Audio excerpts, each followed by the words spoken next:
सुधांशु जी, BJP सिरे से साजिश कहकर इस रिपोर्ट को खारिज कर रही है। मुझे 3 वजह बता दीजिए क्यों देश को ये रिपोर्ट खारिज करनी चाहिए। क्या आप अभी भी माता पिता बनने का सपना देख रहे हैं? अपोलो फर्टिलिटी के साथ अपने माता पिता बनने का सपना पूरा करें। मुफ्त परामर्श के लिए 9953-975-611 पर कॉल करें।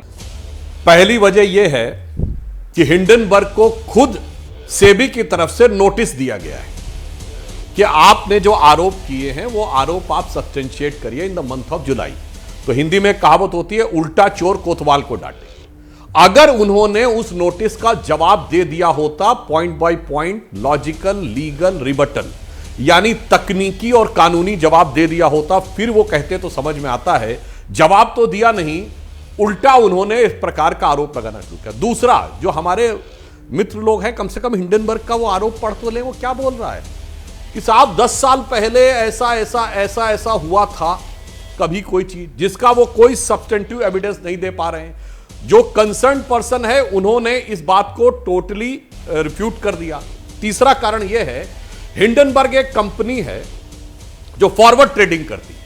जब जनवरी 2023 में हिंडनबर्ग ने अडानी के शेयर खरीदे, और आपको पता हो, दर्शकों को जिनको ना पता होता है, फॉरवर्ड ट्रेडिंग ये होती है कि मैंने आज एक शेयर खरीदा और मैं 1 हफ्ते बाद बेचूंगा, मगर मुझे दाम वही पे करने पड़ेंगे जो आज हैं। अगर 1 हफ्ते में उसके दाम बढ़ के 100 से 120 हो गए तो कंपनी को फायदा क्यों? कंपनी को 120 नहीं 100 रुपए देने। अगर इस बीच में दाम गिर गए और वो 100 से 50 पे आ गए तो मुझे फायदा है, क्योंकि कंपनी को 100 देने, भले ही शेयर 50 है। हिंडनबर्ग ने फॉरवर्ड ट्रेडिंग की कि नहीं बोलिए, अडानी के शेयर खरीदे कि नहीं, और खरीदने के बाद ये रिपोर्ट निकाली, और इसका संज्ञान यूएस के कोर्ट्स ने भी लिया था।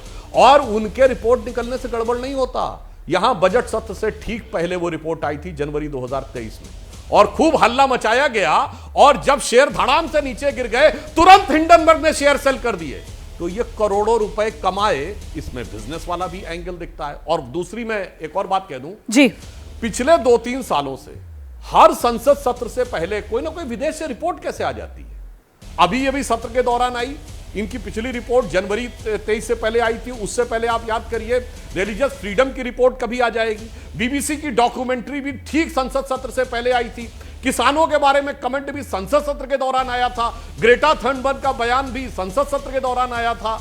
तो हम ये पूछना चाहते हैं, ये 7 समुंदर पार बैठ के कौन से लोग हैं जो उधर से सुर मारते हैं और इधर से ताल बजती है, और भारत के अंदर अव्यवस्था और आर्थिक अराजकता उत्पन्न करने का, बवाल उत्पन्न करने के लिए दसियों लोग आकर खड़े हो जाते हैं। इसलिए यहां पे सिर्फ ये बात कर, जो खुद जांच के दायरे में हो। ठीक है सर, वो आपने पॉइंट वाइज मैंने 3 वजह आपसे पूछी और आपने वो गिना दिया कि क्यों ये हिंडनबर्ग रिपोर्ट और 2.0, क्योंकि 1 जनवरी 2023 में आई थी और अब ये नई रिपोर्ट लेकर आ गए, इसको खारिज किया जाना चाहिए।